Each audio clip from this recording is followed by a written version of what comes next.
West ইন্ডিজকে ৫ উইকেটে হারিয়ে টি-20 বিশ্বকাপের সেমিফাইনালে ভারত, এবং তার থেকেও বড় কথা যে অনিশ্চিত সঞ্জুই কিন্তু ভারতকে আজ সেমিফাইনালে তুলল।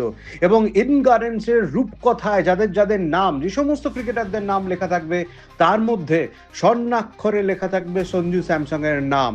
সেই সঙ্গে এতদিন পর্যন্ত টি-20 বিশ্বকাপে ভারতের হাইয়েস্ট স্কোরার যিনি ছিলেন তিনি বিরাট কোহলি, দুবারই 82 এবং 82।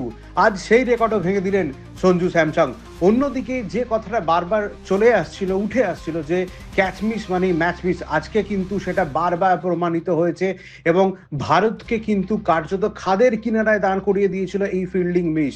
তাই এবার সেমিফাইনাল, বিপক্ষ ইংল্যান্ড, সেই দিকে অবশ্যই নজর রাখতে হবে। ভারতকে কিন্তু ফিল্ডিংয়ে যথেষ্ট নজর দিতে হবে। তবে আজকে ইডেন গার্ডেন্সে যে ম্যাচ হয়েছে সেটা কিন্তু শুধুমাত্র ওয়েস্ট ইন্ডিজকে ভারতের বিপক্ষে খেলতে হয়েছে এমনটা নয়, ইডেন গার্ডেন্সের দর্শকদের বিরুদ্ধেও খেলতে হয়েছে। যেভাবে ইডেন গার্ডেন্সের দর্শক ভারতীয় টিমকে চিয়ার আপ করেছে, এক কথায় অনবদ্য, এবং ম্যাচ শেষে বন্দে মাতরম গেয়ে এই জয় সেলিব্রেট করেছে ইডেন গার্ডেন্সের দর্শক। এক কথায় রূপকথার ম্যাচ বলা যেতে পারে।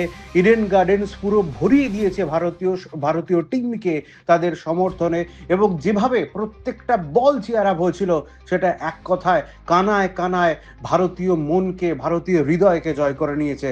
তাই এবার সেমিফাইনাল, আর মাত্র দুটো ম্যাচ এই টি-20 বিশ্বকাপ জেতার জন্য।